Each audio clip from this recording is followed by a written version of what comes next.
On today's episode of IT Unplugged, we sit down with Ann Franz from Northeastern Wisconsin Manufacturing Alliance, where we talk about the next generation of workers and how NEWMA is setting them up for success.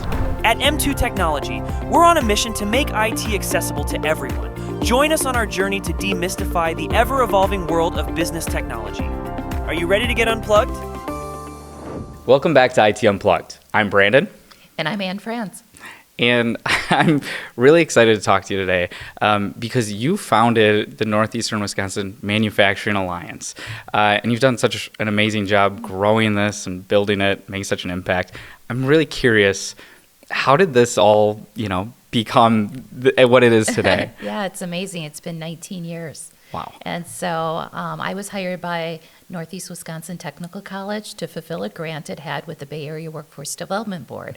And they wanted somebody to meet with CEOs to talk about what are your current and future workforce needs. And I was hired for that role. And it was kind of funny. Nobody wanted to talk to me, right? But thankfully, one person did. Mm-hmm. And that's why I have a job today. And that's why I'm here today. I had met with a gentleman, Paul Rauscher, and he owned EMT International. Mm. And he was so frustrated. He's like, I have great jobs, but nobody wants them. Yeah. And is there anyone trying to change the image of manufacturing? So I brought some people together, and the president of NWTC said, you know what, Paul, your image is ugly. Mm-hmm. Nobody wants your jobs. I have lots of capacity, but nobody wants these jobs. And you manufacturers need to figure this out. And Paul's like, you know what, you're right. We have a problem, and we're really good problem solvers. And so we need to do this. And because I was new in the role, the executive director of the Bay Area Workforce Development Board said, hey, Ann has some extra time, she can help. So that's what started. A few more conversations. In June of 2006, we brought 12 companies together, and now we have over 400 members, over 250 being manufacturers that employ over half the manufacturing workforce in the 18 counties that we serve. Wow, that's awesome to start from that where nobody wants to talk to you to people. I mean, I would say you're pretty well known in the area, and you see the amount of people that are actually, I think I read it was 300% increase in manufacturing programs that people are participating in. I mean, how did you kind of get the buy-in from people and I guess maybe correct that image a little bit? Well, it was a long process. I've been fortunate to go to different areas throughout the country and even Europe on how to bring these public-private partnerships together. And, it doesn't happen overnight. Mm-hmm. It's really relationship growing. Back, 19 years ago, people really thought that manufacturing was dark, dirty, dingy, mind-numbing work. And, that in some places it was the case back then, but those low-skill, high-wage jobs went away 19 years ago. And so it was really having people tell their story. Because I used to go out to schools and say, hey, you should be a welder. In fact, my husband bought me a hot pink welding helmet. Do you still have that? I do, okay. And I have used it, and I didn't burn down the college, so that was pretty good. And it even has the name Princess on it, because my brother calls me Princess, but not as a compliment. Oh, boy. But anyway, if I'm telling people to go into manufacturing and welding, well, I'm not in that, so it's untrue. So we created, the first thing we did, and I really think made a huge impact, and we're still doing it today, is we have an awards program where our companies nominate their employees, and we spotlight them in a careers magazine that we print 20,000 copies that go out to schools. And the virtual copy has 3-minute videos of each person talking about their career. And we don't script it because you really want their responses, Yeah. And so that was one way we really started that. 19 years ago when I called schools and hey, let's partner together, click. Yep. and now it's like, wow.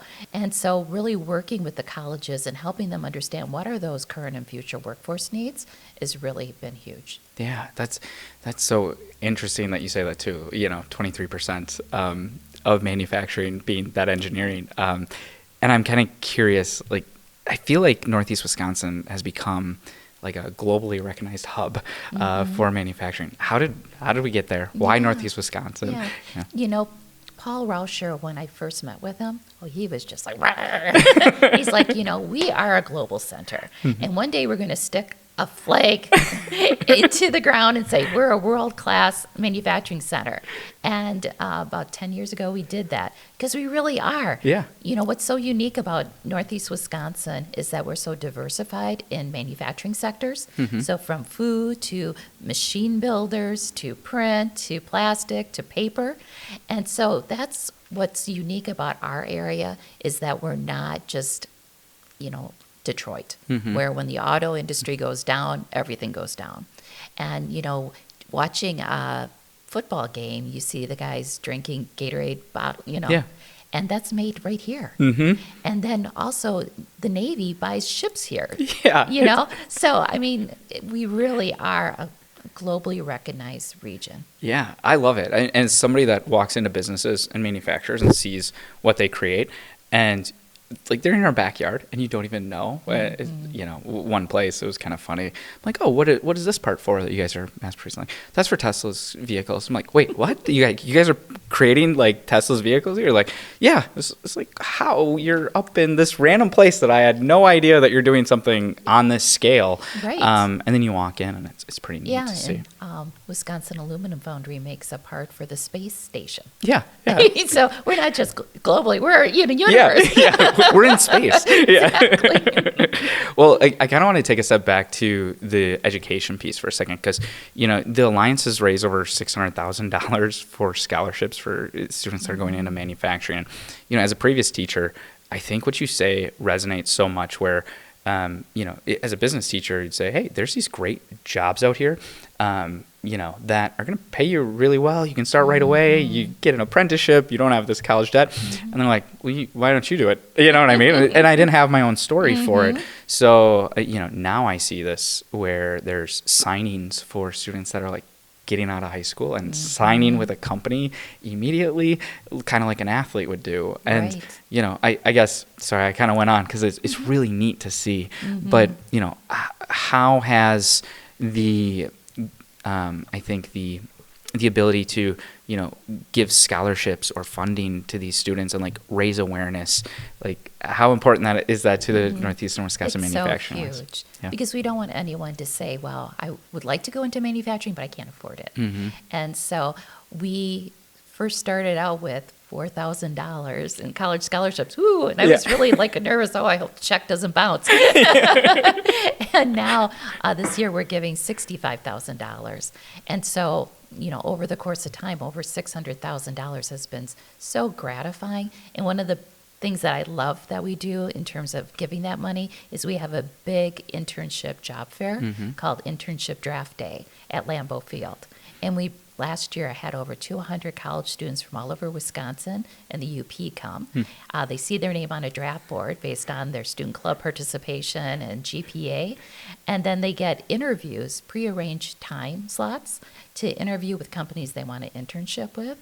And they get points for how well they interview. Wow. And at the end of the night, Mark Murphy, the president of the Green Bay Packers, announces the #1 draft picks. Oh, really? Yeah, Oh, and then we give away college, about $10,000 worth of college scholarships. And so it's just another great way of just recognizing these students and helping them on their journey. Yeah. No, that's so neat. And like, what a celebration too. And to really raise the bar for like what the expectations are for that as well. Like, hey, we're going to go meet with all these great companies. So I love to see that. Maybe pivoting just a little bit, because when it comes to, you've seen, I'm sure, a lot of transition over those 18, 19 years, right? So from an IT standpoint, what do you think manufacturers are kind of looking for when it comes to IT talent these days? And how has that changed over the last 18, 19 years? Yeah. Not such a big focus on the wrench, but the technology, right? Yeah. We still need wrench people. Sure. But the technology, now we really have connected systems. And companies know they need to have better productivity as well as there's not enough people. Yeah. So by really having these connected systems, really helps them with automation and things like that. Yeah, absolutely. We went into a place just recently, and they had a lot of automation, and they had names for all their robots, which was fun. But there was a lot built in with the specific coding for certain jobs, and how the ERP system is running, and different things like that. And I like the fact that, and maybe you've seen this, that manufacturers are starting to look at IT from, it's not like a cost center, essentially. It's more so focused on productivity and how do we create efficiency within that. So. Yeah, it's been interesting. We received a grant from Microsoft. It was really great. They gave me a call and said, hey, we like what you're doing. If we gave you some money, what would you do with it? I've never had a call like that afterwards. But if you want to call me, I'd be happy to take that. And I'm like, this was in 2019. And I heard a lot about Industry 4.0. But when I talked to companies, they had no idea what I was talking about. Sure. And so I'm like, I really want to study where companies are in their Industry 4.0 journey, because they're not just competing with the guy down the street, but globally. Yeah. And globally, Industry 4.0 came out of Germany, right? So we did a study, and I found, wow, our companies were really not where they should be. Yeah. And so we've done this study 3 times, 2019, 2021, and 2024. And we're really seeing companies really starting to ramp up in their technology journey. Well, that's so interesting because, there's that dreaded thing that happened in between there. So, with COVID. So I'm curious, did COVID kind of change or maybe accelerate the digital transformation when it came to manufacturing companies? And second part of that question, how, is there any companies that you've seen that you're like, oh my gosh, that was a leap and a jump, or a technological innovation that happened during that time? Yeah, I think companies, it was kind of like a reset, right? And then they're like, okay, we need to get serious about this. Yeah. Just even the hybrid workforce, people, especially their office people, were somewhere totally different. Yeah, absolutely. And I think another big thing was cybersecurity. With everything getting connected, you're really, I think that's the biggest thing we've heard through these studies and conversations is concern about cybersecurity. So they need IT people who can really keep their companies safe, because that's the one thing I've heard of several companies that have had attacks. Yeah. That are small companies. You're like, why is somebody, bothering this person? How did they even know this company exists? Yeah, it's so interesting then, that perception of it's not going to happen to us because we're small. But manufacturing is, I'm happy that the needle is being moved, but that cybersecurity standpoint is a lot of places we walk in. They've gotten, it's such an awesome story where it feels like a lot of manufacturers pulled themselves up by their bootstraps, and they're like, we started 2 people in our garage, and then it's worked that way.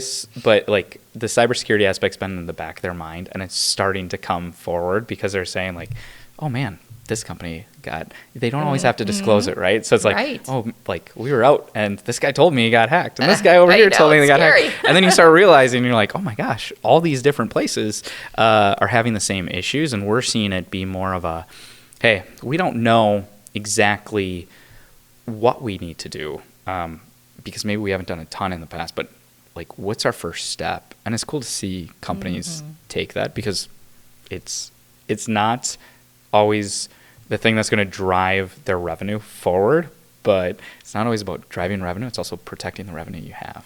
Exactly. Yeah. Another area that was really cool is over the years, we have an Industry 4.0 task force where our companies are learning from each other and having special content experts like you, which has been awesome. I can't tell you how much I really appreciate the partnership. Having the expertise that M2 has is awesome. So thank you. And so with that, these companies, a lot of people are like, whoa, why are these competitors working together? Again, they're not competing with just the guy down the street, but globally. And that's why it's so important that companies come together and learn from each other, so that way they can really take on the world, right? Yeah, yeah. Well, you're facilitating that learning, which is the cool thing. That where normally it's just, oh yeah, I kind of know this person here from previous business, but you're creating an outline where it's like, hey, come here, we're teaching about this. So I think that's so neat. Yeah, it was interesting. About 4 years, well, when we did the study originally, we saw that data analytics was really important for all areas in a company. So we created a data analytics class that included LinkedIn Learning, content experts like you, as well as a capstone project. First time we offered it, about 4 years ago, we had 40 people enroll, and I was like, wow, that's a lot. Well, last fall, for example, we offered the 10th cohort. I had 100 people enroll in 2 days. Oh my goodness. Yeah. And then we offered it again this past spring. We had over 100 people enroll. People just hungry for it, you know? You know, I think because now AI is something, right? Yeah. People know that you can't have AI without data.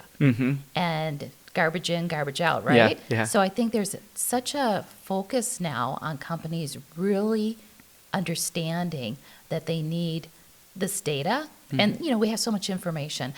Somebody who was my former chair of our Industry 4.0 task force said, you know, we're data rich but information poor. Yeah. And companies, I think, really are getting that now.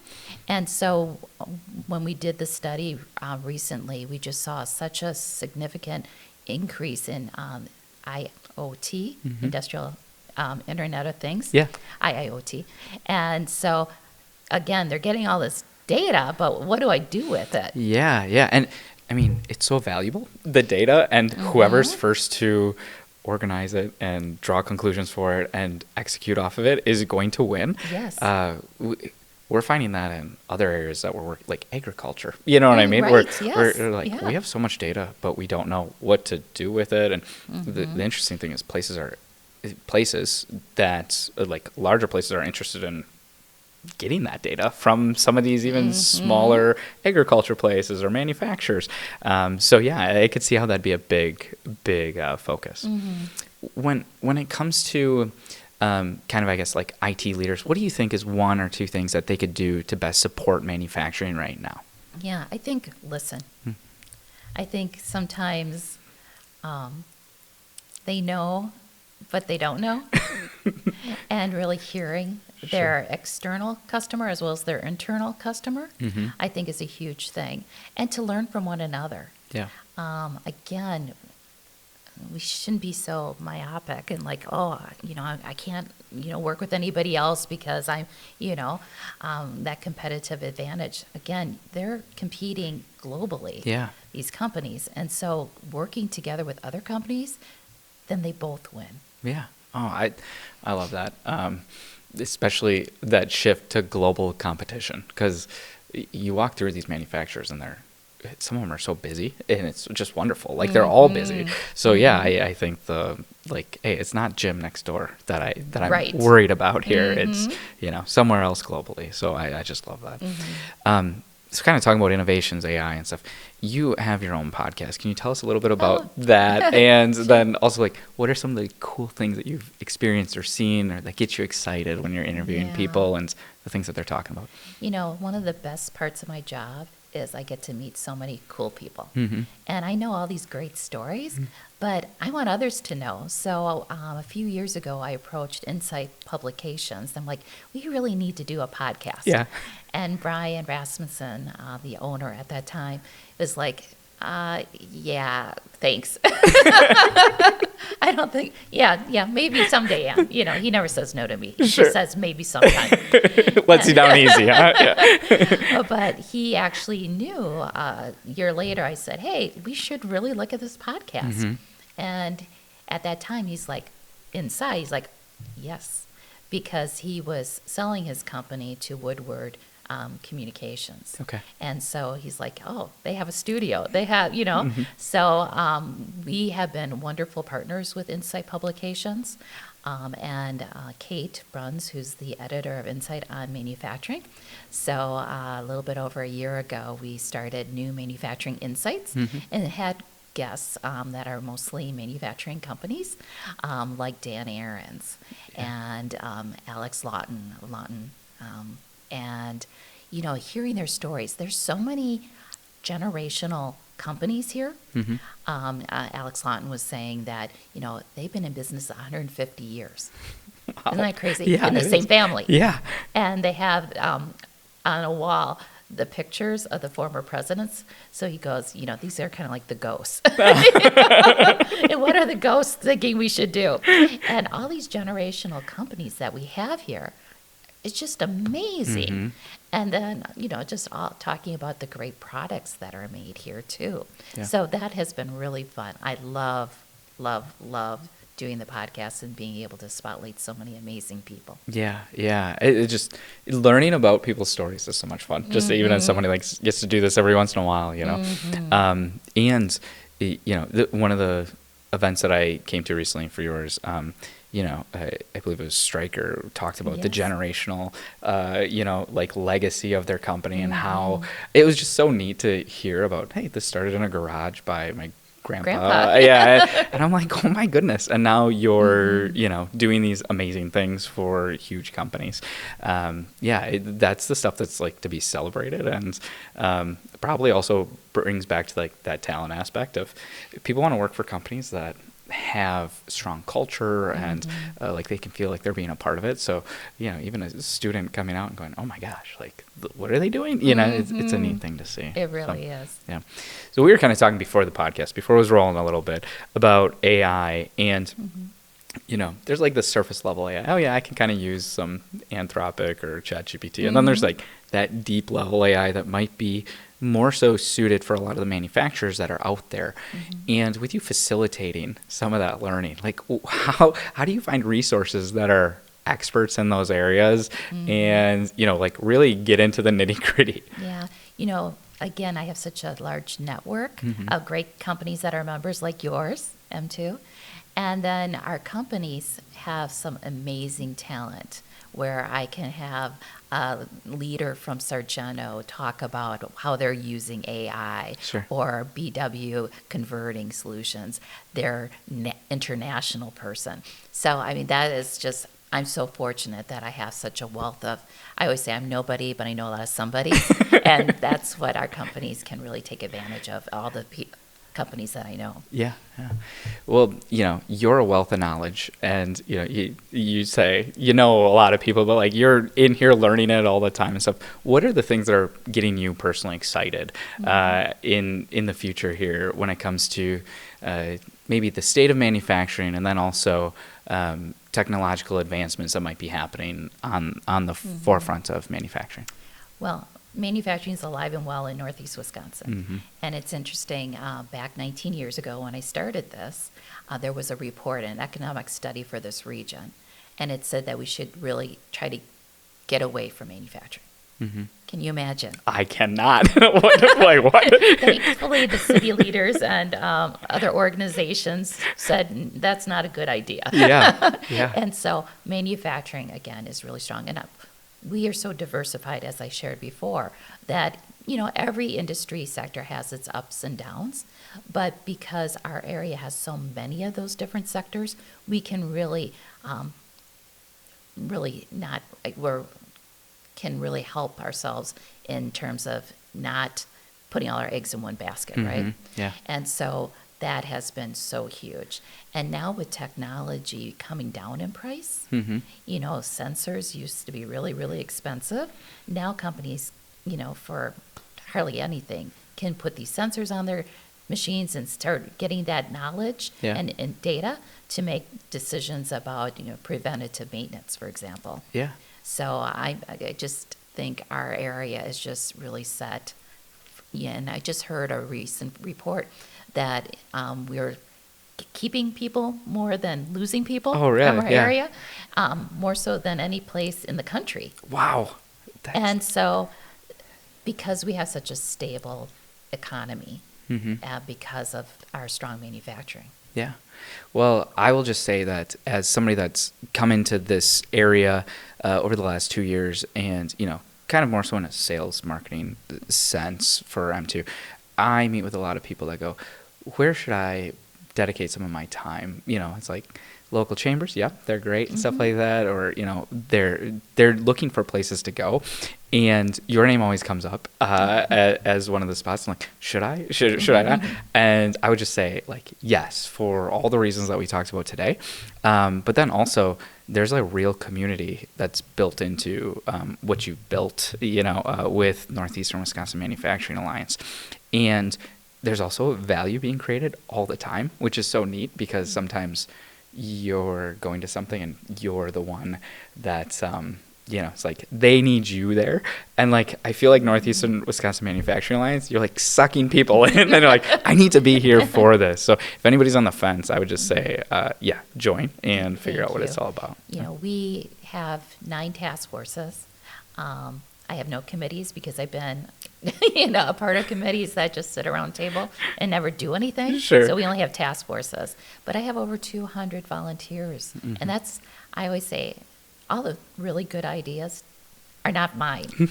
They're these people who are all working together, but they have a day job, so they can't execute. And that's where I come in. And so it's been such a honor being part of this organization and just working with incredible people. Yeah, well, I'm thrilled with what you guys are doing, and I'm excited to see the continued growth from NEWMA and in manufacturing, and the entire area. I think we're super fortunate to have you here and have that kind of support. So. Thank you. Yeah.